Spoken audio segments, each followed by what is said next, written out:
tonight for this panel discussion as part of Gays, Power, and Politics, the show at Mark Arts. Hopefully you guys got a chance to see it, but if not, Jennifer put together a slideshow previewing, I think all but one work that is in the show. So here's a little taste of it. And then tonight we have 9 artists that are a part of that show, all local. And so I'll just let you guys go around and introduce yourself. So we'll start here. I'm Shannon Johnston. Do we need to say anything else? I mean, if you want. What's your favorite color? Oh, sorry. My favorite color is purple. I'm a Scorpio. That's it. I'm Kelsey Gossett Dennis and Emerald Green. What was your sign? Oh, I'm a Capricorn. But my moon sign is like the opposite of that, so I don't really claim full Capricorn, although I am varying. I'm Michaela Gingrich Gaylord. I don't know that I have a favorite color, and I'm a Leo Virgo, right on the cusp. With an Aquarius moon, so. I'm Lydia Humphreys, and my favorite color is probably maroon. I have no idea anything else. No. I am Shantae Levine. Favorite color is blue. I'm a Cancer. A bunch of other things weave in there. I'm Brittany Stewart. All shades of green, really. And I'm a Taurus. I'm April Kanachiski. I'm also a Cancer, but I'm about as pure a Cancer, all of the wonderful crime qualities. Love of crime. Yeah. Color? Oh, teal. Very important. Hi, I'm Tana Virginal. My favorite color is green, all greens, and I'm a Leo, an August Leo, if that means anything. It means it. I'm Jennifer Ray. My favorite color is Lydia's shirt. And I'm a Libra, but I don't really know that shit.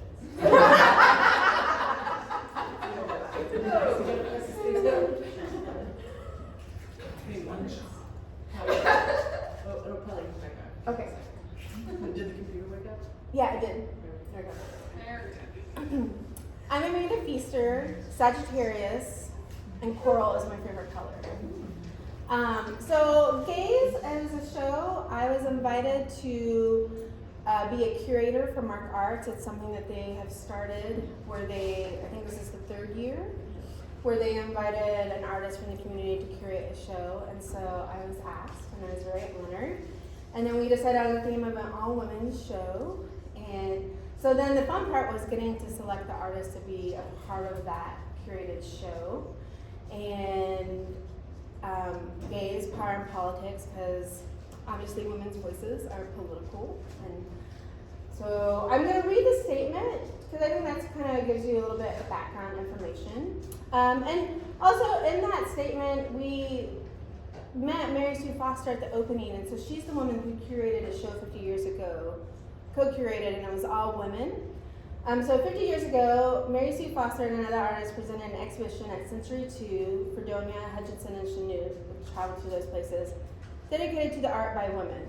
Though as before my time, I can imagine what a bold statement that was in the early 1970s, and wonder about the impact and an impression the exhibition left on the Nixon era audience. Still, half a century later, women artists remain underrepresented and undervalued in galleries in both private museums and collections. Work by women artists make up only 3 to 5% of major permanent collections in the US and Europe, and 34% in Australia's state museums. While the number of women artists have increased in recent years, they still make up a minority of artists overall. The good news? Despite this history, more and more women make art, and 20 artists are represented in this 50th anniversary exhibition celebrating women artists. Gays is composed of work by women who experience the world differs from one another, women who embrace various identities, radicalized and otherwise, women who approach living, loving, working in a variety of ways. This exhibition is also diverse by other measures. Represented here are artists from Wichita, Fort Collins, Kansas City, Tulsa, Iowa City, St. Louis, Serbia, and Bosnia. The age range of the artists includes and gays span more than 5 decades. Gays and power and politics consider 2 ways of viewing. First, how women observe and interpret themselves, each other, and the world. And second, how women are observed and interpreted by the patriarchy institution in society.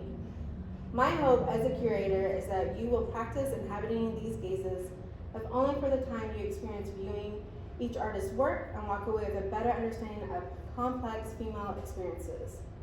The exhibition stakes itself on the idea that art can introduce new ways of seeing. The artists on view invite us to look at the world from their point of view through powerful works by subjects as varied as the environment, mothering, racism, grief, and womanhood itself. So that is pretty much the premise of Gaze, which I think leads us to the first question that I have for you guys, which is, taking the title of Gaze, do you think your art, how do you think your art fits within that context, and what angle did you take? The gaze at you or your outward gaze? And also, I kind of see this as an open conversation, so anyone can jump in.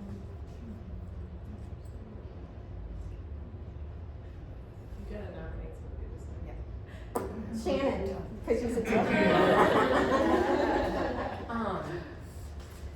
So this is one of the questions that I actually thought about today. For me, the work that I have in the exhibit is all kind of was made in response to some significant postpartum depression and anxiety that I developed after having my son 19 months ago. And so like very much kind of wrestling between what is maternal guilt and what is maternal judgment. And so thinking about that gaze of other mothers at me that I perceived from the internet, but also my gaze inward at myself.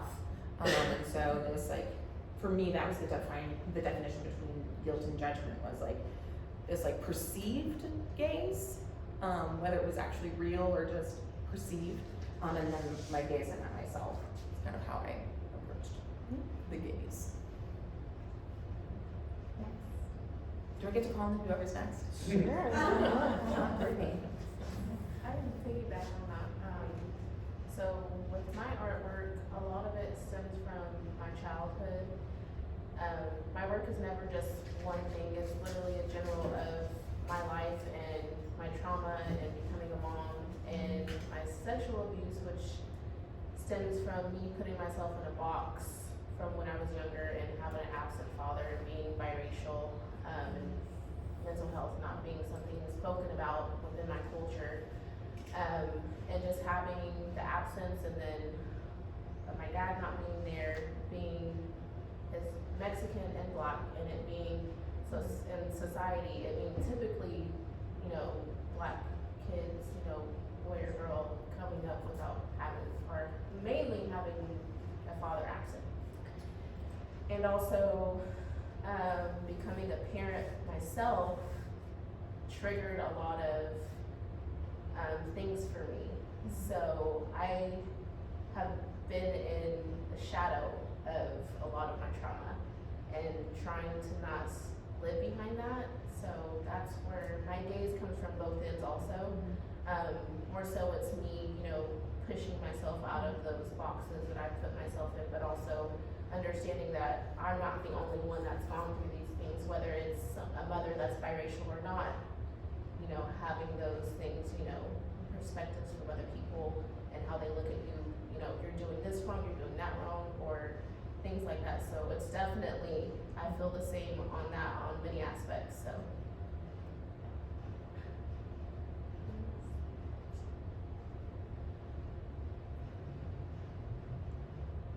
Anyone else want to respond to that? I will. I definitely have been inspired through my work, through also personal, my life. Art is how I deal with the world and how I understand the world around me and myself. I'll never understand it really, but I attempt to, right? And a lot of my identity comes from, of course, like my womanhood and also being a queer woman, growing up in a very conservative home And so, a lot of this idea of gaze for me comes from other people's perceptions of me, both as a woman but also a queer person, and the media and pop culture and sort of society at large, and like expectations of how queer women behave, whether that's like on screen, right, or like how most people are first exposed to a lesbian, right, is through porn or through maybe they're popular, like a TV show now, like that's starting to be more popular that we have queer characters on TV. But when I was growing up, it was like a fetish, right? And I think that still happens, right? It's queer women are a fetish for straight men, and so my work wrestles with that as how do I kind of own this part of my identity, but it's like for me, it's not for you, and so gaze comes into my work a lot. I think for me, the gaze is both inward and outward, similar to everybody here. For me though, that was really focused on what is the outward gaze of a larger bodied person and a queer person, and what does sexuality look like in that body, and how do I see that? And the word gaze for me is a very intimate word. When somebody says I'm gazing at you, like there's this intimacy involved in that, or this idea of like sensuality. And so I was really interested in kind of diving into like the sexual component of that, as well as the clinical component. So the two different pieces were kind of how does the world view a body in both intimate and very aggressive ways. And I'm really interested with those dichotomies of things that feel very sensual but also feel very violent, or feel very aggressive. So for me it was kind of a mix up. I can't help but think as you all are talking about this, that it's almost like many of us are, gaze is another way of saying we're fighting back, we're pushing back, right, against hurt, harm, trauma, even the very act of being a mother, right, because of the expectations that people have of us or we place on ourselves. I mean, I feel the exact same way when I became a mother. All of a sudden I realized I had swallowed and internalized all of these expectations I didn't even know I was carrying. And so then I became completely inadequate and helpless and anxious and right? Oh, I kept this baby alive, but oh my God, this baby wants me all the time. Will I ever actually be myself again? And then who even is that? Well, when will I ever be that thing again? And I just think it's really intriguing as I listen to each of you in the way that I experience your work. I see that a lot, like we're pushing back against things we internalize that have harmed our inner selves in some way, or caused us to not be what we could have been, right? We're carrying that with us. Yeah, I think like for me, my work would pair with that, or would maybe coincide with what you're saying in terms of like, for me, I've been working with people who have experienced sexual trauma, who have been subjected to it, and a lot of what I've learned about this like healing journey with this process is that there's this outside influence of people and their gaze, which comes in the form of like victim blaming. So oftentimes that stunts or interferes with a healing journey. And so creating work that kind of combats that in an educational way, but also provides a platform or a method for someone else to share their story and be heard. So I've been dealing with like the outside gaze coming in and how it's been harmful. For me, my work is a mix of both as well. My affirmation piece is something that, I have to tell myself daily, and something that I wanted other people to think about and other women to think about, because our outside appearance and what we wear daily and everything like that is not the end all be all of who we are as people, and it never will be. So let's just cut all that judging people from what they look like. And my larger mirror piece was, I guess, a response to how people's bodies are objectified and fetishized and made fun of, especially for me, Black women, a lot more recently. Our asses and our breasts and all of that has always been talked about and, you know, made to be extra. So that's why I crossed out the area where you can see the face, because it's like, how can you see me if you don't see me? So it's pretty in your face about that, I think.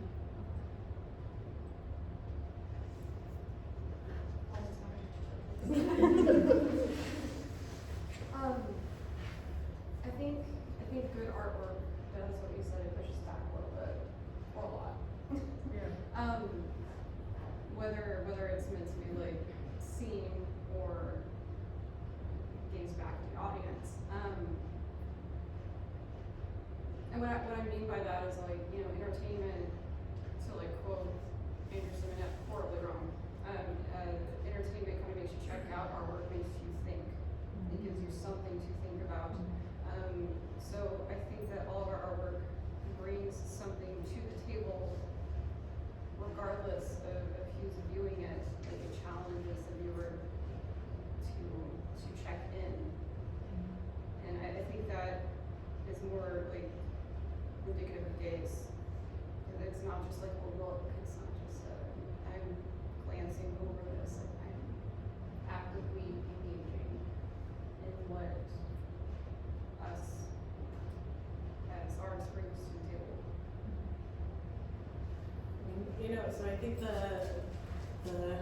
I'm guessing at least where Amanda drew the title is sort of as a rejoinder to the idea of the male gaze, which if anybody's taken art history classes, you've read about that idea, and it comes out of like cinema studies and thinking about the way that particularly lenses and men behind lenses objectify women. And I think you know, when we use the kind of counter the female gaze, it's not about women objectifying men, it's about women maybe meeting that gaze or calling out that gaze. It's about answering the male gaze or confronting it. And I think, you know, in very literal ways, all the work in the show does that in one way or another. And I sure hope that any misogynist comes to the show feels comfortable. Thank you. How far do you think we've come as a society with the role of women, gender, and politics? And what is the role of art in all of this? Which I think we've started to touch on, but. I don't know, I feel like there's in some ways some backtracking that's gone on specifically in our state. Sometimes I'm not sure what year we're living in.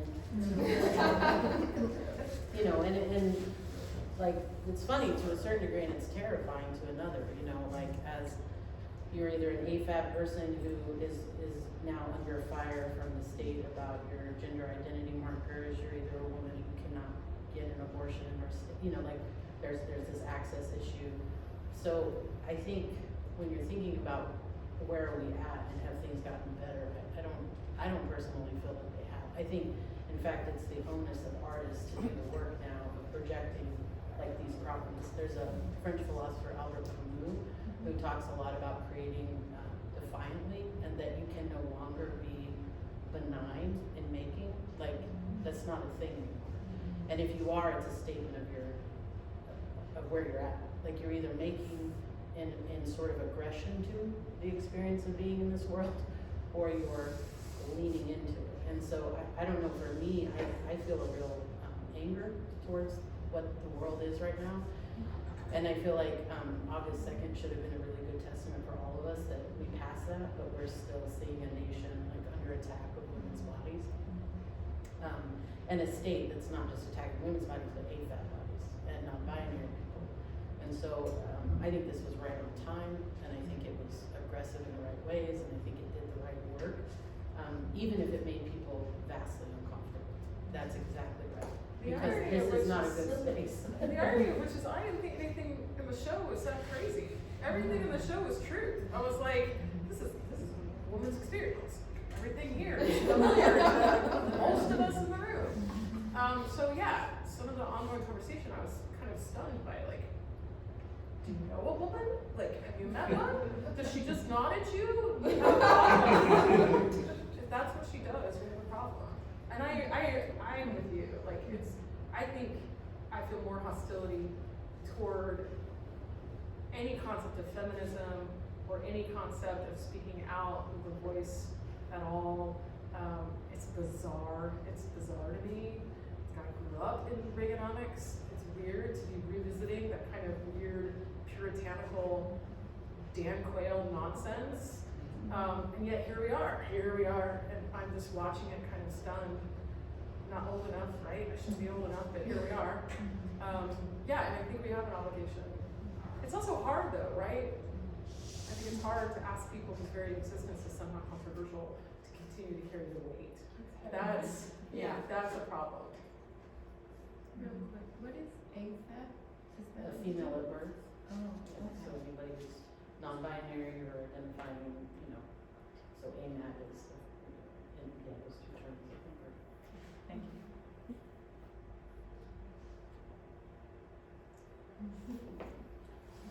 Does anyone else want to comment on that?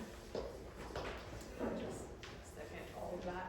I feel like we're having the same conversations and we're fighting the same fights that our grandmothers fought, and it feels exhausting and super important, and that we have to do it, and we have to continue doing it, because for our, like for ourselves and our future generations, like we can't go back, and that's what it feels like, that's what's happening. But like also to be, I guess like to open a little bit different of a rabbit hole, like, I find it super ironic that like we are in a gallery space and surrounded by white walls that are just assumed to be neutral, and they're not. This is white male supremacy right here. Because galleries didn't accept women, as you said, you recall that in the statistics at the beginning of the show. Yeah. Like, still, like, women are not represented in most galleries. What does that mean for us? There are other statistics as well that show that, worldwide, more people attend galleries than they do sporting events. Like, football's huge in this country. So if we're having people around the world engage with art, and art is man, to be genius is to be man, then like where are we going? Does anyone want to speak to that? It's just an observation that like I carry with me every time I walk into a gallery. Every time I encounter a white wall, I'm just like, man, where am I going? I think like when I'm thinking about that, I am contemplating like where we're going, and also how are we still speaking to this. And so like for me, at least in my artwork, I constantly go back and forth between wanting to be blatantly rude in my work and educational. And so it's like sometimes we do have this a moment where we have to be like educational in a softer way, or for certain audiences. But then at other times, the blatantness of our work is what is counteracting, because there is no other like, I don't know. I'm like just constantly struggling with that, like, when is it the right time? Well, I think probably many of us, or all of us, have times where we've been the ignorant one, and where somebody else has like held our hand through explaining their own story to us, and I'm always so grateful to the people that do that, who are willing to share their stories. But that doesn't also mean that the work that is confronting, that doesn't handhold, that is intended to challenge and to make people feel bad, or make the right kind of people feel bad. I mean, sometimes it might immediately create defensiveness, but I do think a lot of times that give it a year, give it 2 years, you know, that sits with that person. And, you know, some of the people who've reacted badly to this show, you never know. Like, some of those people, they're definitely gonna remember the show, and some of them may carry that forward, you know, particularly like younger folks who may have kind of experienced it. And you know, you never know. Like, it might see them. At least that's my hope. I think there's truth to that, because I think about, like, when I was young, before I tried and became an artist, like, I was ignorant. I was like, how is that art? And now, like, being educated and learning and reading, you're like, okay, I see the validity in that. So hopefully that is still, like, sitting within them, like, why did I have such a reaction?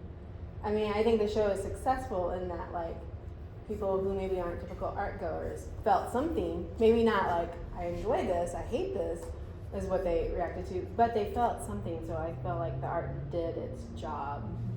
And I always think art is political, either with a little p or a big P, so. Or a big piss Christ. Big.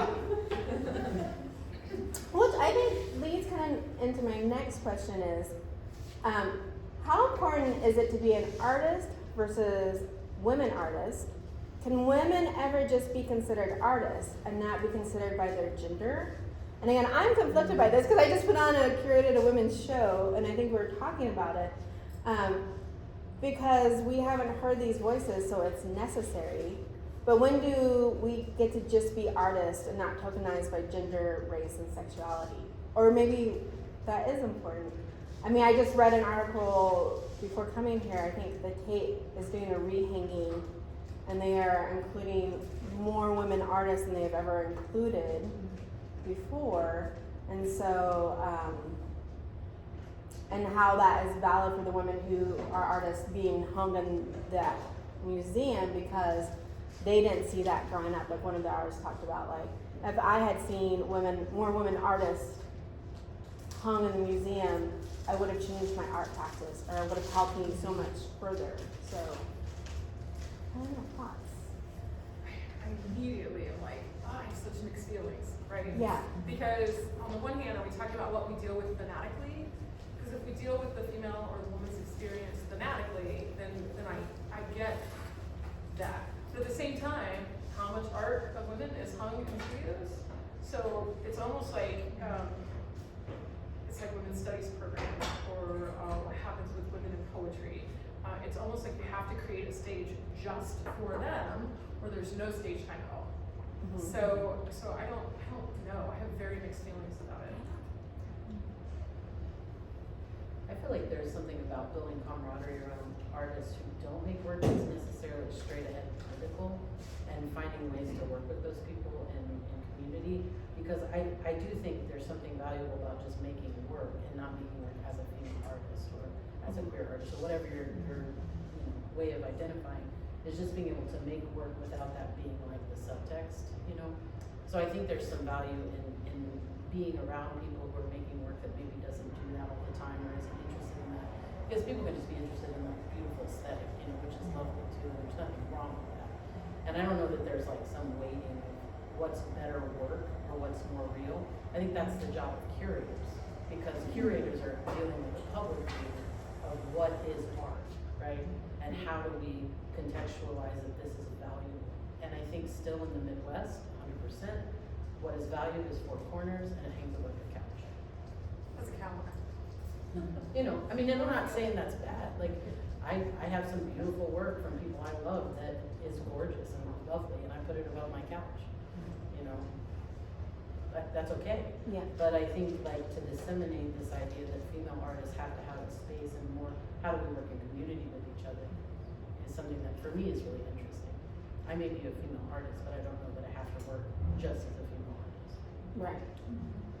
I know what you're saying, but I don't think I can leave that part of my identity behind. I think it's everywhere I go and everything I do. And to like try, you know what I mean? Like it informs the way I move in the world, how, you know, like the decisions I make, the person that I am, the way I think, you know, like all of it's my my identity, so I can't separate that from being an artist. Like, I can try, but I don't think I can, and so I don't.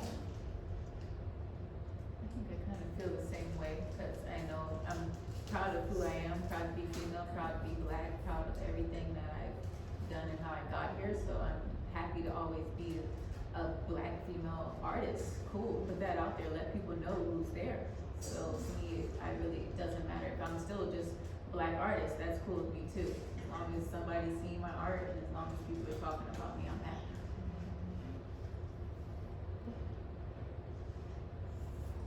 I feel kind of bothered by the concept of by gendering artists, or the concept of artist. But I don't really feel like society is at the place where they can untangle that. And so we currently use labels to push forward and evolve more understanding of people. But I think it could be something that isn't necessary. Imagine it better. Because I don't tie my gender to my work. Mm-hmm. And then creating, that's not my thought process. Yeah, I mean, I think when I think about art or making, I'm not thinking I'm a female artist. But also, I feel like men artists just get to be artists, right? And so sometimes, we have to be like women artists or women of color artists or queer artists. And I mean, I think all of that identity is important, and we need to have those voices obviously represented.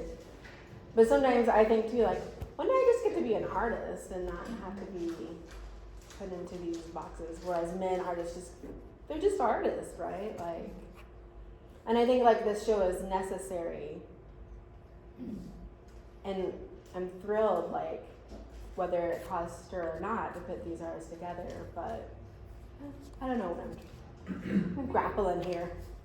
I think part of the issue though is how society in general, culture in general, values voice. Like Mhm. whose voices are more valuable. Right. And whether I like it or not, it's that society right now is valuing, has valued the male voice, the male experience. It's dominant. You asked a question on there about whether or not we were seeing an emergence in Mother as artists, and I was thinking, well, I see it in the art world, but in the writing world, in the literary world, no. If anything, that work is relegated to a second tier, less academic, less scholarly, less relevant, less important work. I'm thrilled that we have women that have become the poet laureates in the United States the last few years, because they are speaking to those experiences and those are being raised to more awareness. In general, that's not how they're treated in the academic institutions. Those kind of ordinary female or mothering experiences are not, I don't think, I want to challenge you on what you said. You said the male experience is a dominant thing. It isn't, it's the baseline. And that's what makes this whole thing so challenging, because like we all are speaking from experience to a certain degree. It's like we can't separate ourselves from femaleness, just like you can't separate yourself from blackness. So when we speak, we are automatically other, because the male experience is baseline, and I think that like I don't know how to impact that at all, just as I participate in it. So it is an awkward space for an artist, because we're not curators, we're artists. And yeah. There's this Crash song, I don't know if anybody is into punk rock music or if you ever listen to it, but there's a band from the Roxy, well, okay, I never want to be there anyway. And I was just thinking about that, like, I think it's also about showing within spaces in an aggressive way that says, I'm not really sure what this space expects of me, but I'm gonna do whatever it is that I wanna do in this space. And that may challenge the space itself, it might be hard, but like it's disseminating that, because I think we're talking about male culture, we're also talking about capitalism. We're talking about who are the patron class that decide that art is acceptable in these spaces. And that, I think everybody has a responsibility to show up and be like, questioning, right? And when I say responsibility, I don't know if people all feel that way. For me, that's a responsibility as my identity as an artist. Is first and foremost, like, if I'm banned from a space or I'm told I can't be there, then how can I disrupt that space? Because I think art is genuinely the most beautiful way to do that. And It's isn't that perfect. like the hardest thing, that this society devalues our work? Like, in our school system, we don't get an arts education, even though like, our visual sense is one of our primary senses that we rely on. It's a disservice. I agree. All right. And then, all right, so if you don't know, there has been some controversy with gays at Mark Arts. It has stirred the pot. And again, when I put it together, I was like, none of this seems controversial to me, but some people in the community have found it very controversial. And one of the pieces being Michaela's piece, which is titled Seeing Inside, which used gynecological tools, it might come up here in a moment, and placing mirrors on it and looking the idea of these tools that are looked to gaze inside women's bodies and to analyze it.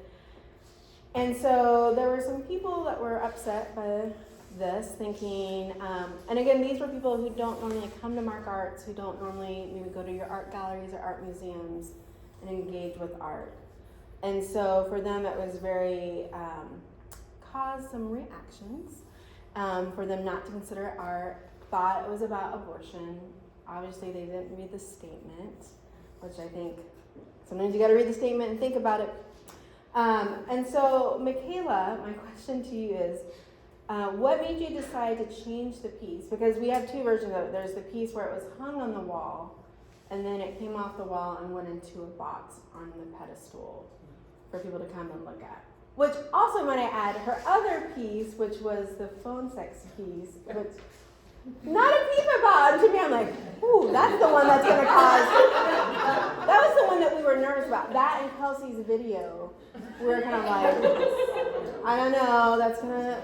But and then it's this piece that I didn't even consider. I wonder if the telephone wasn't as effective. That's the problem. Like, Well, I I think, maybe like, as well, or is it, you know? People didn't know they could sit in the chair and pick it up and Yeah. listen. It requires a little bit more engagement. They would have had to read the. Right, yeah. Reading is fundamental. I'm sorry, your question was. Oh, so my question to you is, what made you change it from the wall to the box? So first and foremost, I'm gonna say something, I know this is controversial, I'm speaking to one person in this audience really specifically, that there is nothing that is personal to me about the decisions I made to post on Facebook. There's nothing personal about the decisions I made to change the work, to keep the work that way. It is very politically grounded, 100%. Do I know that that created and has created havoc for some people? I do. And for that, I do feel sorry in a sense, but in another sense, I feel like, yeah, it did. And that isn't that person's fault, and it's not curator's fault, and it's not the fault of a gallery, or even, I don't know if I would say that. I think the institution has some questions to answer. My question is, why are artists asked to change pieces at all? Why are artists asked to remove pieces at all, even to be reinstalled at a different time? I think that's something that is willfully being ignored here, which is like, why was it an issue? Because that's when we're sort of guiding our principals towards the patron class, to the people who are coming as patrons or docents who give money to a gallery, and they're making decisions about what's on a wall. If it's the policy, I get that. But policies have to change in order to disseminate racism, sexism, sizeism, whatever. And so my question and my response was very specifically guided towards an institutional, like, this is a problematic thing that an institute is deciding willfully, this is how we operate. People who come in and want to rent the space can say, I don't like this on the wall and it needs to come down. And that was the response, and it wasn't just people are unhappy, it was people are pulling funding, there's threatening of jobs, there's all kinds of intense emotional work here that I think, in one way, to be very frank, I'm super glad happened. Like, this piece, just so everybody here knows, is about abortion. Every one of those tools is George Tiller's tools. That wasn't in the artist statement. And I knew damn well that people were gonna be mad about it. I knew that people were gonna be frustrated about it and they were gonna have questions about it. And I think it was important that when it got asked to be taken down, to be re-put up, to Mark Art's credit, said, we'll reinstall it. The problem isn't the reinstall, the problem is why is it being taken down to begin with? What questions would have to be asked of anybody's work to have it taken down? Well, and even if you didn't know they were tillers, they're regular gynecological instruments. My thought when I looked at it wasn't whose tools are these, it's why do we allow these tools as general practice on women? Why does gynecological medicine look the way that it does for women? Why do we do this? Why do we allow this to continue? Well, and the fact that it was so inflammatory for somebody to see and be so hurt by or offended by, or they didn't like it, or whatever the case may be, of which we've never heard. What is that they had an issue with? I've never heard direct quotes. What did the public say was a problem? Which I think is important, because it decenters artists having to answer the question, and it puts it back on the people who have the issue. I don't have an issue with this. I'm glad to have these objects. I think they're important and they're radical, and I think they have a lot of ways to work, but who had the problem and what did they have a problem with? And I think that's imperative to the conversation, and it's imperative to the response. The response of putting it in a hat box for me was like, yeah, put it up in the top of your closet where you don't have to think about it. Because in our state right now, and if you all don't know, like, it's happening, there is effort every day to take this away. And the history of these objects is super problematic. They were used and articulated on enslaved women's bodies, you know? So it doesn't surprise me at all that people were upset by it. I wanna know what they were upset about. And that was never offered, and it still hasn't been. And I think in Wichita specifically, we struggle with criticism of our institutions. And people take that deeply personal, when in an art space, you should be able to criticize the institutions that are showing work.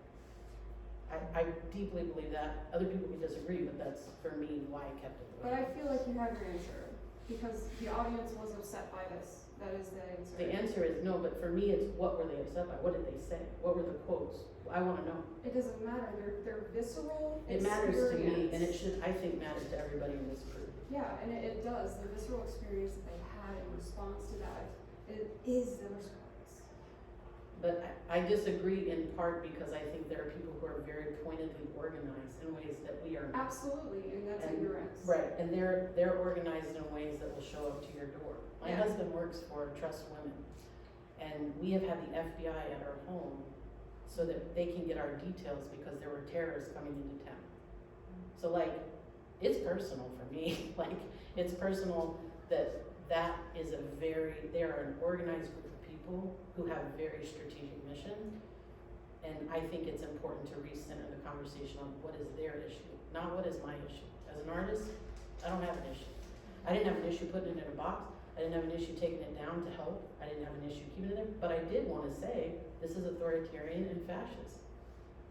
And you look up those definitions, when you are censoring art, and I'm not saying the gallery, I'm saying the patron is being favored to censor the artwork. And that's problematic.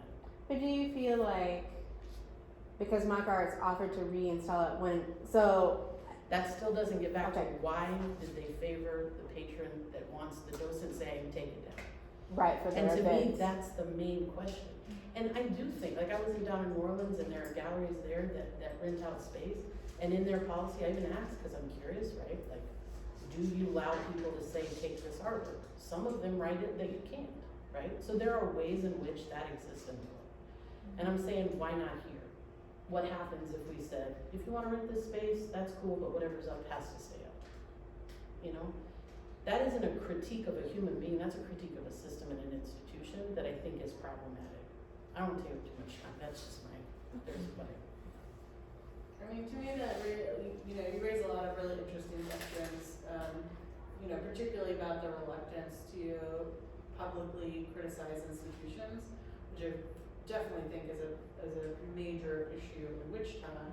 And, I'm curious what everybody else thinks, but I think sometimes the feeling is that the art world is so fragile here, funding can be so easily withdrawn, and we live on breadcrumbs anyway, that all that could just be taken away if we make too big of a stake.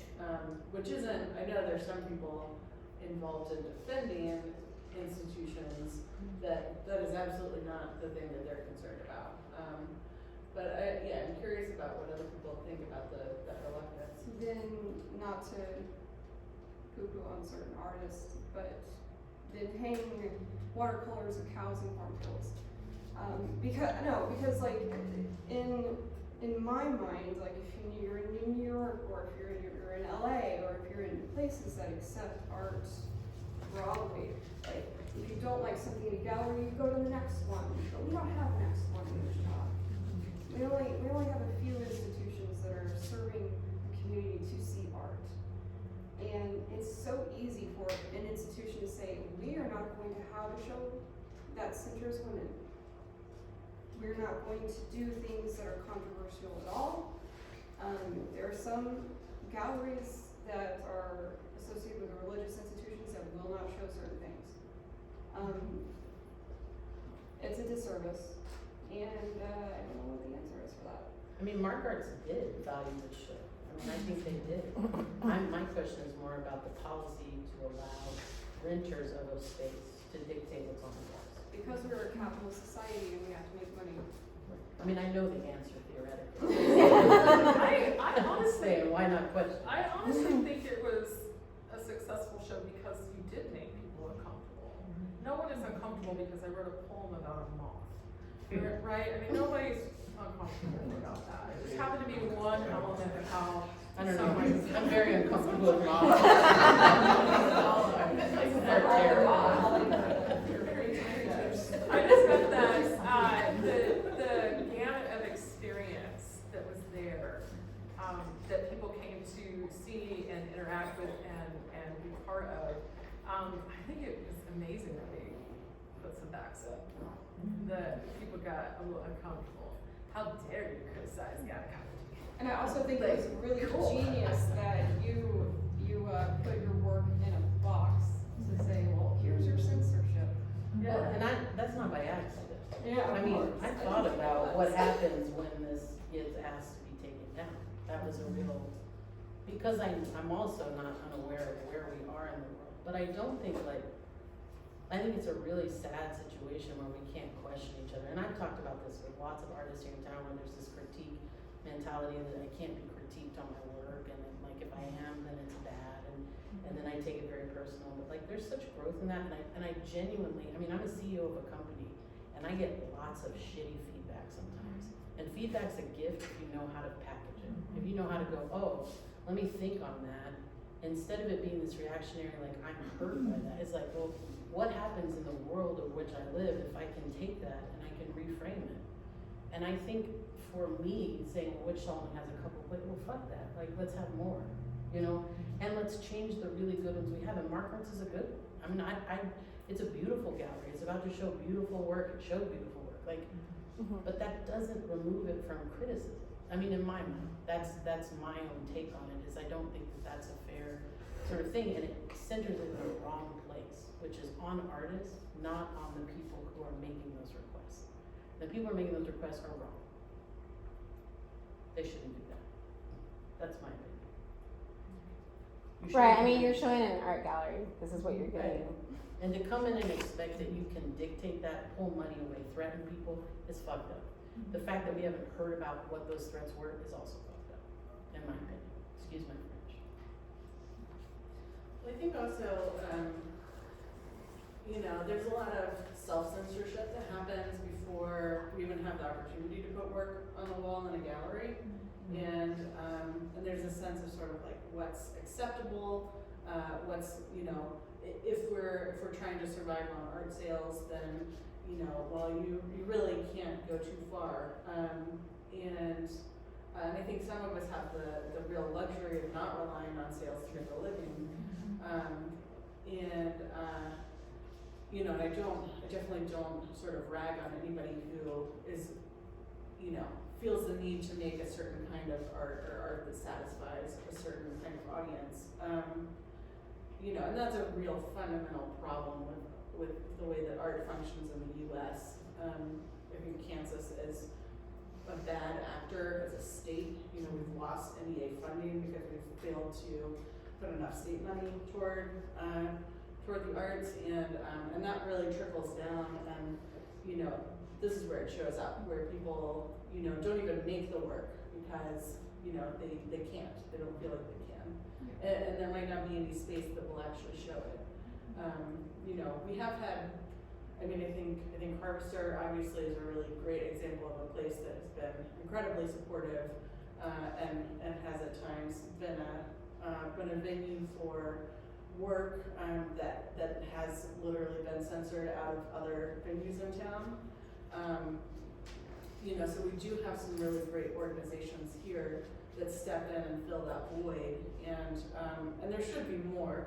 You know, I had students a few years ago who did a gallery show in one of their apartments, and it was called Explicit Content, and it was about, maybe do you have anybody that worked in that show?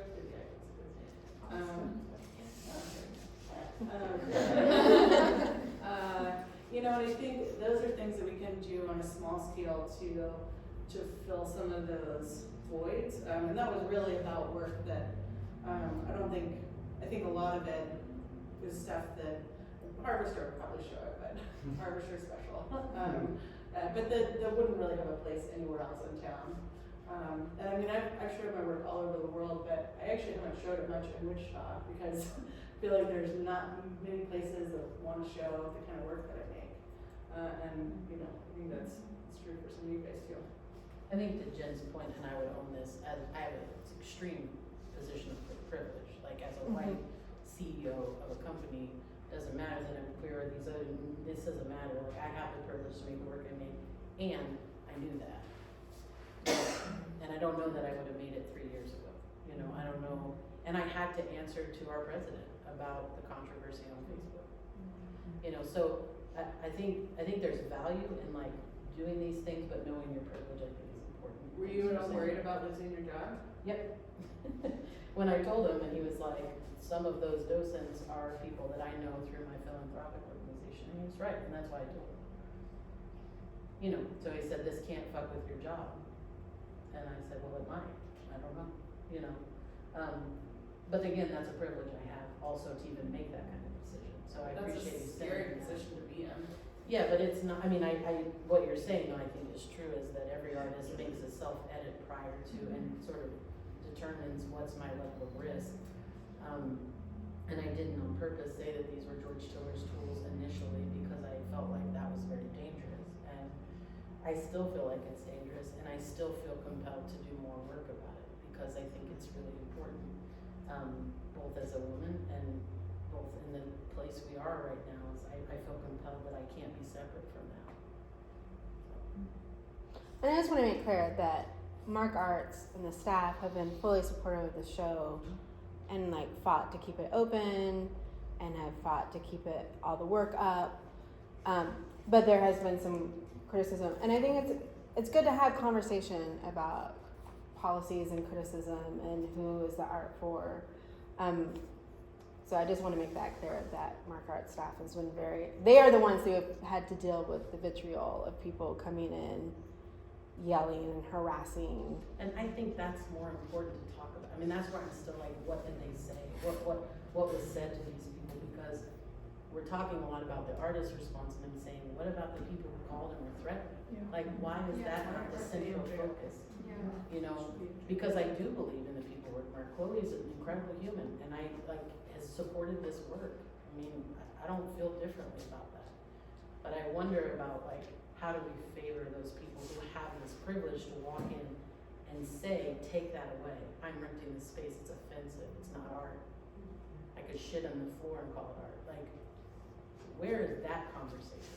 You know, because I'm tired of being centered on the bad choices of people who just don't like shit. You know what I mean? Like, where's the consequences for them? Right. Well, why do they get it? Right. Yeah.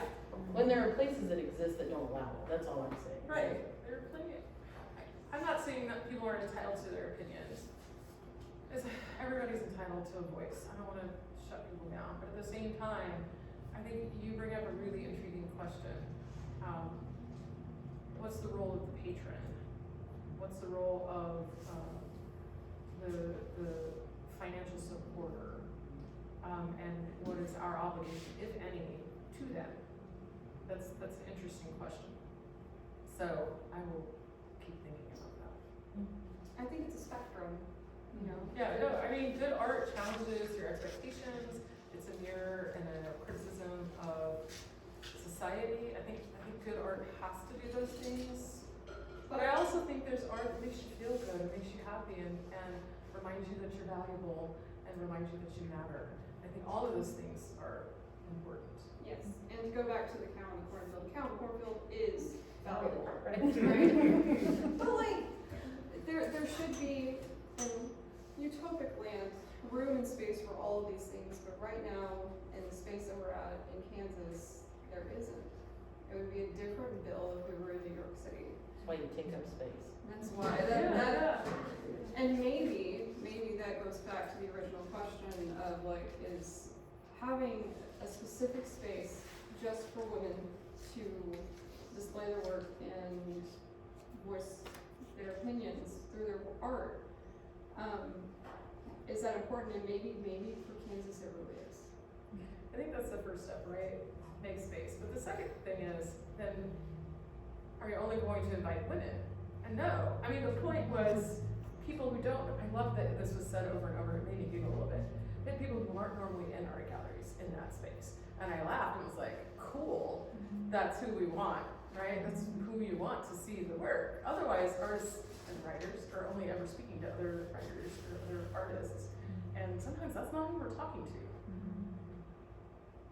I thought the pieces, I don't know, I was so privileged to be part of the show and to get to be part of a collective voice that was then heard by people, like, again, I kind of giggle, like, who don't normally listen, right? Because that's what happened. That's good, that's good. Okay, we are about at an hour, and I know y'all time is valuable. So I mean, I feel like we could keep talking all night, and I could like ask you more questions, and it could go on all night. So I think instead, do you guys have questions first? Do you have questions for each other? I know I'm just throwing a wild card out there.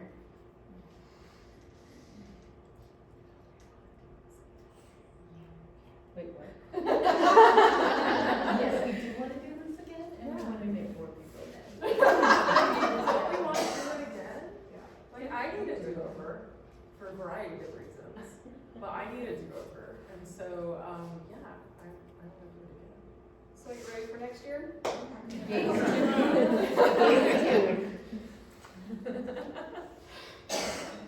All right, then I'm going to open it to you all. Does anyone in the audience have questions for us?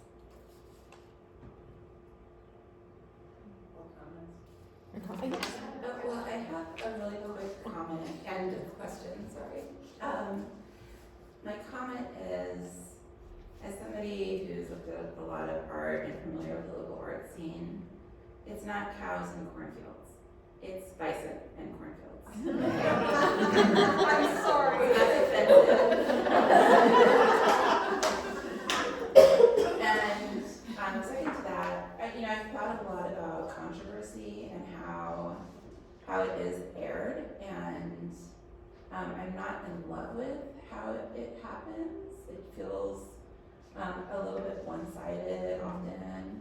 So I'm curious if you all have ideas for like how do you hash this sort of thing out with people that are detractors, or do you know of any arts organizations or any other kind of example of ways that that's been done off of social media?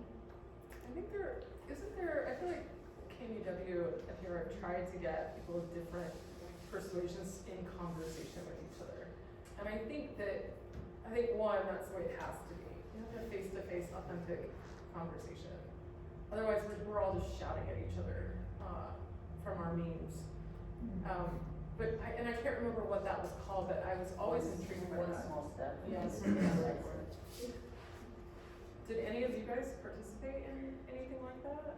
So maybe something like that should be expanded or grown. Megan, you did it? Then I'm doing one next month. Yeah. They're back in I've town. done it, and it's we'll a great be over. experience. Oh, cool.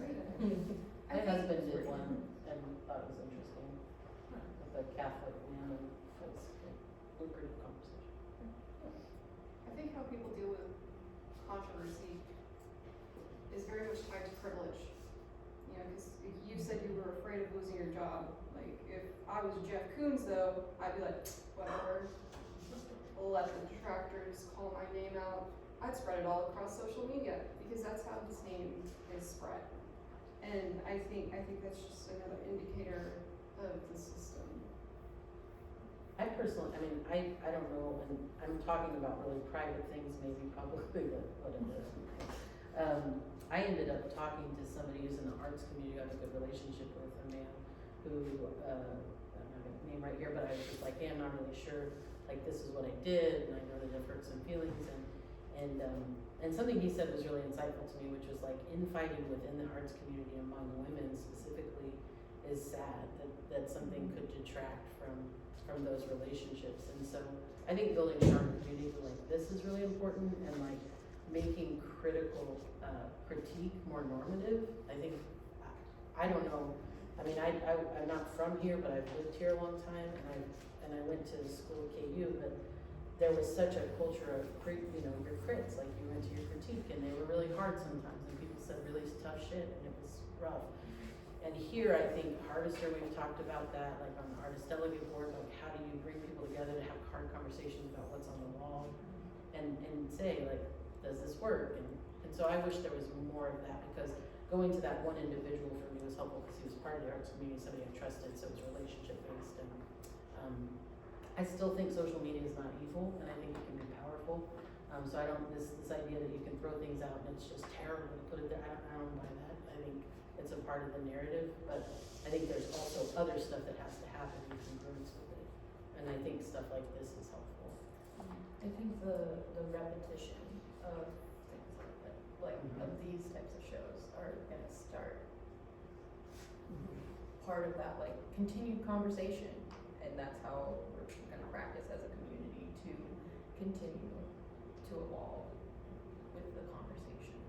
And wouldn't it be beautiful if this bad situation, if we can call it bad, made that continuation? I think for me as a curator, I thought like, oh, I should have set up the curators in the gallery just to have conversation with people, because obviously it makes them feel something. And I think also I'm such a huge supporter of like art education. Like, if you don't understand it, let's talk about it. What don't you like about it? Let's have that conversation. And I think that could have been really beneficial, but of course I didn't think about it until like a couple days before the show closed, and I was like, it's too late to do that. But I think like having something like that, right, where you are engaging in the community, or it's like me and like an artist comes with me and it's like, what about this piece upsets you? Why don't you think it's art? What is art? Like having those conversations, like for me, there's a value that like, man, we make college students take art appreciation, but like adults need art appreciation, right? And like, so where are we doing that in the community? Like, how are we engaging people who don't go to art galleries or who don't understand art? And I think a lot of people are scared to engage art because they don't understand it. Like my father-in-law went and saw it because he heard about, I like unloaded, and so he went and saw it, and like, I wasn't there when they went to go see it, and he's like, it's not what I would consider necessarily art. And like the paper pieces that Stephanie Spindler did that had the red, and he's like, I was just like, why are there panties on the wall? And I was like, well, they're paper pieces, and the red, he's like, yeah, that didn't need to be in the show. And I was like, but I chose that piece to be in the show. And he was just like,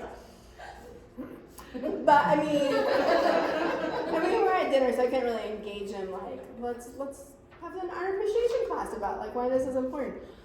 But I think like too, like where can we as artists or galleries or institutions make those who aren't artists, who are non-art goers, how can we make them feel comfortable to come in and ask questions and engage in the work? And so I think that's like another way to do it. Like, come join me and we'll go through the gallery and talk about why why you think this is or isn't art, and like why that's valid or not valid. I love that idea, I just don't think it could be me, right? I don't have a poker face. If you're like, what is that? I'm gonna be like, what? It's art. Let me tell you what it is. Yeah, I would throw with that. Please, you teach high school, you have a poker face. No, I really don't. As my students have told me, they'll say something and I'll be like, okay, and they'll walk away, because anything I say will be held against me, so we're not doing it. That is interesting though, when we first talked about the first panel date, and Amanda was like, will you come? I was like, no, I'm not gonna come, because that feels like not safe right now as a teacher in Kansas. To also be on this panel, in the middle of everything being on fire, maybe I just won't. But then changed venue, we allowed some of the fire to die down a little bit, we came to Harvester, which always feels like a safe space to me. And so, yeah, I mean, I really did have a moment where I was like, yeah, don't you be on the panel. Vivian, did you have a question? Sure, yeah. I have a question more of a comment, but on that one, labeling women artists, I do think it needs to happen still, because we're not in an equal playing field. So when we say artists and people automatically understand that they're men, that means that we need to do something for people to understand that there's other kinds of artists. So that change, that highlighting, I see it as a highlight, even though it can feel ghettoizing. It's like, I'm just an artist, you know, I happen to be a queer woman artist or a black artist. But until the play field is equal, we do need to highlight artists that have been ignored for centuries. And I think this is really important what you did. On that note also, an institution that creates dialogue, even if it can be hostile at times, means that those dialogues are the ones that should be happening, that haven't happened perhaps here as often, so people can be like, okay, why does this make me uncomfortable? Let's talk about it. Another note, how about next year we do it in orange? Yeah. Yeah. These need to keep, these dialogues need to keep happening. Yeah. And maybe we use this, this situation that was uncomfortable most, I guess Chloe got a lot of the burn, but, use this uncomfortability as a moment to learn and engage in more time. And I like your comment about like it's not an equal playing field, and I think that's it. Like that's the frustration. Why aren't we at an equal playing field yet? Like We're going backwards. we're going backwards. It should be higher. Yes. I like this metaphor that, you know, they were like, well, you know, the conservatives, we're not black people getting the jobs, everybody has the same opportunities. Like imagine being in a marathon and then white people start running and we're holding all the black people back for 30, minutes. Of course they're not gonna have the same opportunities. I'm not gonna have the same chance to win. And I think within the art world, women are the same. Yeah. No, I think it's the frustration. Like Yeah. we should be so much further. It's like we take 5 steps forward and 20 steps back. Yeah, it's a weird time. Are there other questions?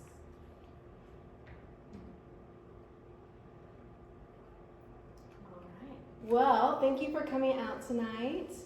Thank you for participating in Gaze and being on this panel. And that was a really good conversation. Thank you. All around.